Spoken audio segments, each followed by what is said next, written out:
नमस्कार साथियों, आज देश जी के ट्रिक में आप सभी का स्वागत है। दोस्तों, इस वीडियो में मैं यूपी पुलिस कांस्टेबल री एग्जाम 2024 के लिए जीके जीएस का टॉप 50 महत्वपूर्ण प्रश्नों को कराने वाला हूं, जो कि आपके एग्जाम्स के लिए काफी ज्यादा महत्वपूर्ण रहने वाला है। तो साथियों, इस वीडियो को आप बड़ी ही ध्यानपूर्वक एंड तक जरूर देखिएगा। तो साथियों, आज का पहला प्रश्न है, 14वीं शताब्दी में मोरक्को का यात्री इब्न बतूता किसके शासनकाल में भारत आया था? तो साथियों, 14वीं शताब्दी में मोरक्को का यात्री इब्न बतूता मोहम्मद बिन तुगलक के शासनकाल में भारत आया था। राइट आंसर ऑप्शन ए हो जाएगा, मोहम्मद बिन तुगलक। नेक्स्ट क्वेश्चन है, शेर शाह सूरी और हुमायूं के बीच कन्नौज का युद्ध कब लड़ा गया था? तो साथियों, शेर शाह सूरी और हुमायूं के बीच कन्नौज का युद्ध जो है 1540 ईस्वी में लड़ा गया था। राइट आंसर ऑप्शन बी हो जाएगा, 1540 ईस्वी में। ओके फ्रेंड्स, नेक्स्ट क्वेश्चन है, विरासत ए खालसा नामक संग्रहालय निम्न में से किस शहर में स्थित है? तो साथियों, यह है आनंदपुर साहिब में स्थित है। राइट आंसर ऑप्शन डी हो जाएगा, आनंदपुर साहिब में। अगला प्रश्न है, ख्याल नृत्य नाटक निम्नलिखित में से किस राज्य से संबंधित है? तो साथियों, यह है राजस्थान राज्य से संबंधित है। राइट आंसर ऑप्शन ए हो जाएगा, राजस्थान। नेक्स्ट क्वेश्चन है, खेलो इंडिया यूथ गेम्स का मुख्यालय कहाँ स्थित है? तो मेरे प्यारे साथियों, खेलो इंडिया यूथ गेम्स का मुख्यालय जो है नई दिल्ली में स्थित है। राइट आंसर ऑप्शन बी हो जाएगा, नई दिल्ली में। हरेली निम्नलिखित में से किस राज्य के फसलों का त्योहार है? तो साथियों, हरेली जो है यह छत्तीसगढ़ राज्य के फसलों का त्योहार है। राइट आंसर ऑप्शन डी हो जाएगा, छत्तीसगढ़ है। नेक्स्ट क्वेश्चन है, ढेंका निम्न में से किस राज्य का प्रसिद्ध वाद्य यंत्र है? तो साथियों, ढेंका जो है यह ओडिशा राज्य का प्रसिद्ध वाद्य यंत्र है। राइट आंसर ऑप्शन ए हो जाएगा, ओडिशा राज्य। ओके फ्रेंड्स, इसको आप अच्छे से जरूर याद रखिएगा। नेक्स्ट क्वेश्चन है, मोठ के मस्जिद किसके शासन काल में बनी थी? तो साथियों, मोठ के मस्जिद जो है यह सिकंदर लोदी के शासन काल में बनी थी। राइट आंसर ऑप्शन बी हो जाएगा, सिकंदर लोदी। अगला प्रश्न है, निम्न में से पॉपुलर चैम्बर किसे कहा जाता है? तो प्यारे साथियों, पॉपुलर चैम्बर जो है आपका यह लोकसभा को कहा जाता है। किसको? लोकसभा को। अर्थात इस प्रश्न का करेक्ट आंसर ऑप्शन सी हो जाएगा। विश्व प्रकृति दिवस कब मनाया जाता है? तो साथियों, विश्व प्रकृति दिवस जो है प्रत्येक वर्ष 28 जुलाई को मनाया जाता है। कब? 28 जुलाई को। करेक्ट आंसर ऑप्शन ए हो जाएगा। नेक्स्ट क्वेश्चन है, दशहरा एक प्रसिद्ध त्योहार है, इसकी शुरुआत किस देश में हुई थी? तो साथियों, दशहरा एक प्रसिद्ध त्योहार है, इसकी शुरुआत जो है आपका यह है नेपाल में हुई थी। कहाँ? नेपाल में। प्रश्न नंबर 11 का राइट आंसर ऑप्शन डी हो जाएगा। और साथियों, नेपाल की राजधानी क्या है? तो नेपाल की राजधानी काठमांडू है, जो जिसकी शुरुआत जो है इस यहां से हुई थी। ओके फ्रेंड्स, इसको आप अच्छे से जरूर याद रखिएगा। नेक्स्ट क्वेश्चन है, निम्नलिखित में से स्वतंत्र भारत के प्रथम कानून मंत्री कौन थे? तो मेरे प्यारे साथियों, आपको बताना है कि निम्नलिखित में से स्वतंत्र भारत के प्रथम कानून मंत्री कौन थे? तो साथियों, यह है डॉक्टर भीमराव अंबेडकर थे। कौन है? डॉक्टर भीमराव अंबेडकर। इस प्रश्न का करेक्ट आंसर जो है ऑप्शन ए हो जाएगा। नेक्स्ट क्वेश्चन है, निम्न में से भारत में कौन सी चूना पत्थर की गुफा है? तो साथियों, चूना पत्थर की गुफा जो है आपका यह है बोर्रा की गुफाएं हैं। राइट आंसर ऑप्शन ए हो जाएगा, बोर्रा गुफाएं, जो कि आपका आंध्र प्रदेश में स्थित है। नेक्स्ट क्वेश्चन है, निम्न में से किसे मुगल सेना में चिकित्सक नियुक्त किया गया था? तो साथियों, आपको बताना है कि निम्न में से किसे मुगल सेना में चिकित्सक नियुक्त किया गया था? तो साथियों, यह है बर्नियर को नियुक्त किया गया था। राइट आंसर ऑप्शन सी हो जाएगा बर्नियर को, जो कि फ्रांसीसी यात्री था। ओके फ्रेंड्स, इस पॉइंट को भी आप याद रखिएगा। अगला प्रश्न है ये, बगलिहार बांध किस नदी पर बनाया गया है? तो प्यारे साथियों, बगलिहार बांध जो है आपका यह है चेनाब नदी पर बनाया गया है। राइट आंसर ऑप्शन डी हो जाएगा चेनाब नदी। नंदों का उल्लेख करने वाला प्राचीनतम अभिलेखीय प्रमाण कौन सा है? तो साथियों यह है हाथी गुम्फा अभिलेख है। राइट आंसर ऑप्शन सी हो जाएगा हाथी गुम्फा अभिलेख है। निम्न में से किस राज्य में भित्ति चित्र अर्थात फ्रेस्को पेंटिंग एक लोकप्रिय कला का रूप है? तो साथियों भित्ति चित्र अर्थात फ्रेस्को पेंटिंग जो है आपका यह है जो है आपका कहाँ का है? तो हरियाणा का है। राइट आंसर ऑप्शन है बी हो जाएगा हरियाणा। ओके फ्रेंड्स, इसको आप अच्छे से जरूर याद रखिएगा। अगला प्रश्न है ये, गुड़गांव में राष्ट्रीय बागवानी बोर्ड की स्थापना किस वर्ष हुई थी? तो मेरे प्यारे साथियों, गुड़गांव में राष्ट्रीय बागवानी बोर्ड की स्थापना जो है 1984 ईस्वी में हुई थी। राइट आंसर ऑप्शन है ए हो जाएगा 1984 ईस्वी में। वर्ष 1944 में गांधीवादी योजना को किसने प्रतिपादित किया था? तो साथियों यह है श्रीमन नारायण अग्रवाल ने प्रतिपादित किया था। राइट आंसर ऑप्शन है सी हो जाएगा श्रीमन नारायण अग्रवाल ने। ओके फ्रेंड्स, याद रखना प्रश्न नंबर 19 का करेक्ट आंसर ऑप्शन सी हो जाएगा। अगला प्रश्न है ये, निम्न में से कौन हड़प्पीयपुरा स्थल उत्तर प्रदेश में नहीं स्थित है? तो साथियों इस क्वेश्चन को आप ध्यान से पढ़िए। इसमें आपसे पूछा गया है कि निम्न में से कौन हड़प्पीयपुरा स्थल उत्तर प्रदेश में नहीं स्थित है? तो साथियों आपका ऑप्शन है देसलपुर, हुलास, आलमगीर या मांडी। तो साथियों आपका इस प्रश्न का करेक्ट आंसर ऑप्शन ए हो जाएगा देसलपुर। देसलपुर आपका जो है यह हड़प्पीयपुरा स्थल है जो कि उत्तर प्रदेश में नहीं है। तो साथियों यह उत्तर प्रदेश में नहीं है तो कहाँ है? तो साथियों यह आपका गुजरात राज्य में है। कहाँ? गुजरात राज्य में। ओके फ्रेंड्स, इसको आप अच्छे से जरूर याद रखिएगा।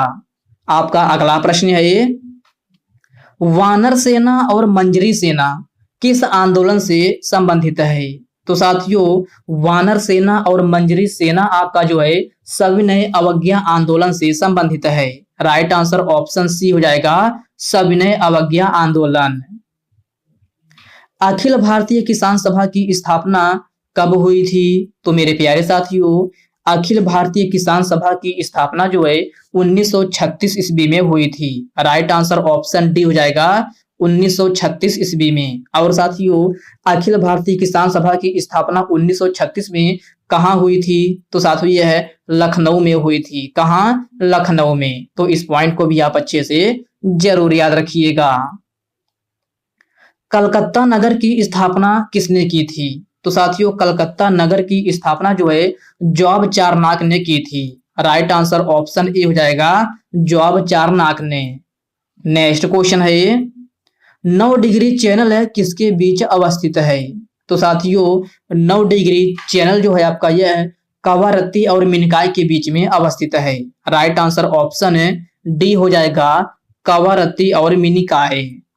अगला प्रश्न है ये, जिया तरंग आंदोलन कहाँ प्रारंभ हुआ था? तो साथियों जिया तरंग आंदोलन जो है आपका यह है मणिपुर में आरंभ हुआ था। कहाँ? मणिपुर में। अर्थात प्रश्न नंबर 25 का करेक्ट आंसर ऑप्शन सी हो जाएगा। प्रथम लोकसभा अध्यक्ष जिसके खिलाफ लोकसभा अविश्वास प्रस्ताव लाया गया था? तो साथियों यह है इस प्रश्न का सही आंसर ऑप्शन है ए हो जाएगा जीबी मावलंकर। नेक्स्ट क्वेश्चन है ये, कोको त्रिभुज निम्न में से किस देश में स्थित है? तो प्यारे साथियों कोको त्रिभुज जो है आपका यह है घाना में स्थित है। कहाँ? घाना में। अर्थात इस प्रश्न का करेक्ट आंसर ऑप्शन डी हो जाएगा।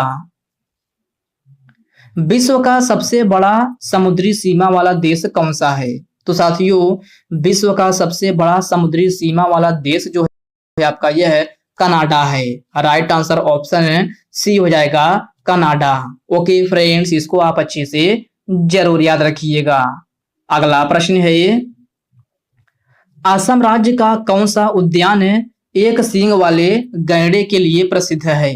तो साथियों यह है काजीरंगा राष्ट्रीय उद्यान है। राइट आंसर ऑप्शन ए हो जाएगा काजीरंगा राष्ट्रीय उद्यान। संविधान दिवस किस तिथि को मनाया जाता है? तो संविधान दिवस आपका 26 नवंबर को मनाया जाता है। राइट आंसर ऑप्शन डी हो जाएगा 26 नवंबर को।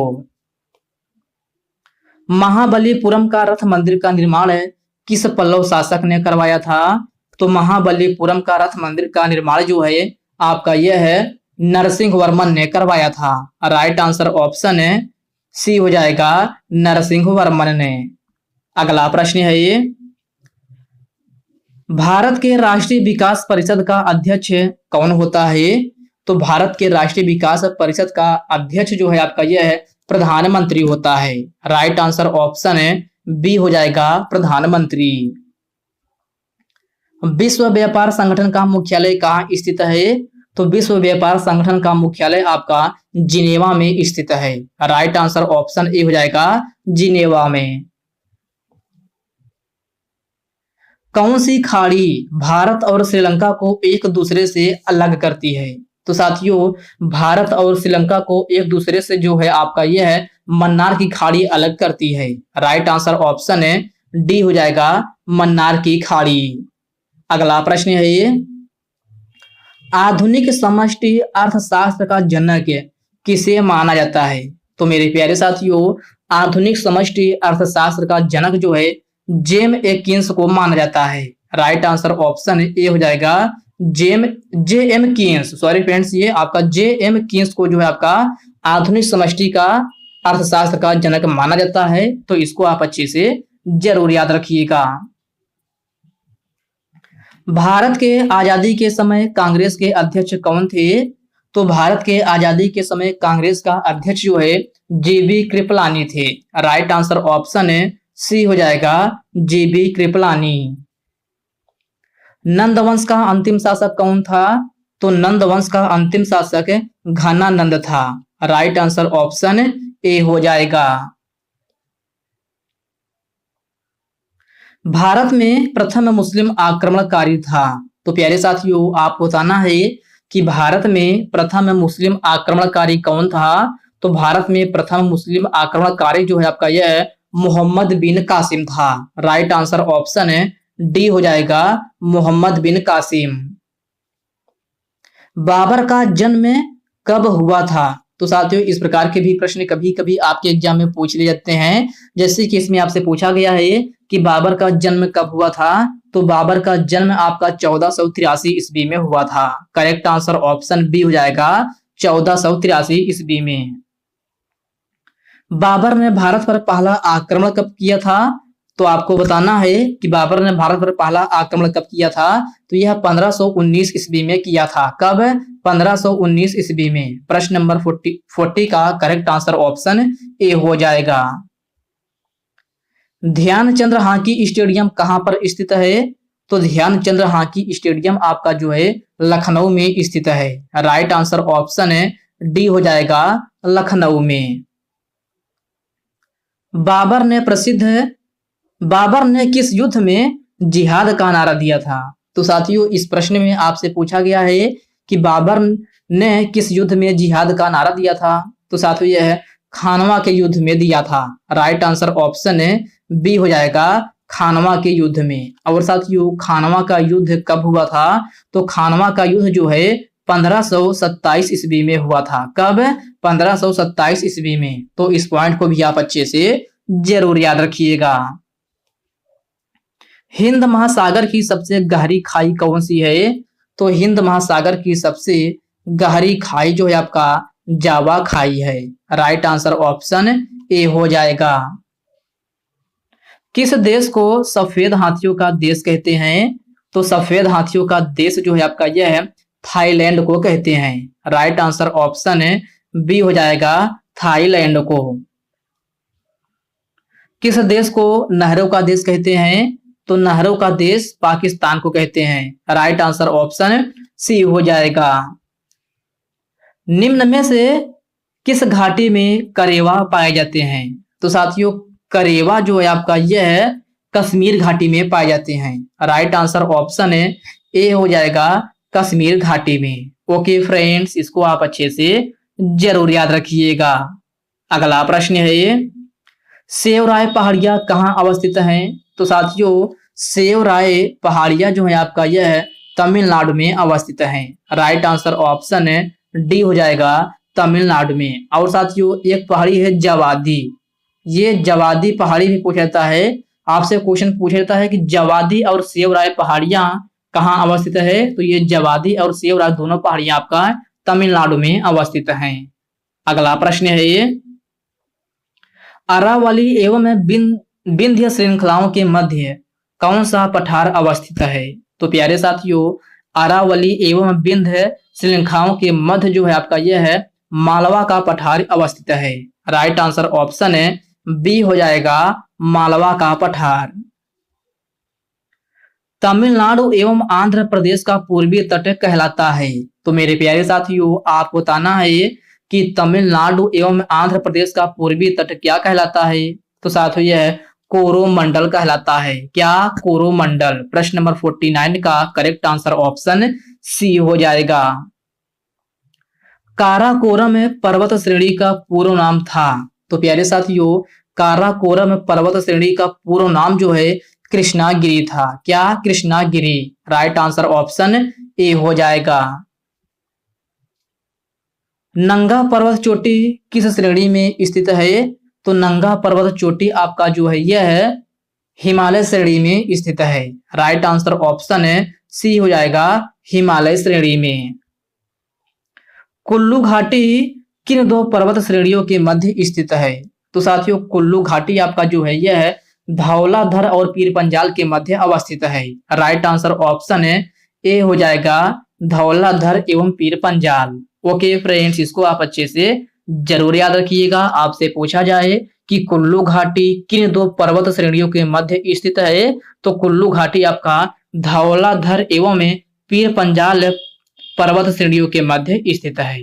ओके फ्रेंड्स, तो साथियों आज के इस वीडियो में बस इतने प्रश्न करते हैं। तो साथियों इस वीडियो में मैंने आपको पूरे 52 क्वेश्चंस कराया है। तो साथियों यह वीडियो आपको कैसी लगी आप कमेंट बॉक्स में कमेंट करके अपना फीडबैक जरूर दीजिएगा। और साथियों यह वीडियो आपके लिए थोड़ा भी हेल्पफुल लगा हो तो इस वीडियो को लाइक कर दीजिए, अपने साथियों के साथ शेयर कीजिए। फ्रेंड्स अभी तक आप चैनल को सब्सक्राइब नहीं किए हैं तो आप जो है चैनल को सब्सक्राइब करके बेल आइकन को जरूर से जरूर प्रेस कर लीजिएगा। तो चलिए साथियों इसी के साथ हम मिलते हैं किसी नेक्स्ट वीडियो में। तब तक के लिए जय हिंद दोस्तों।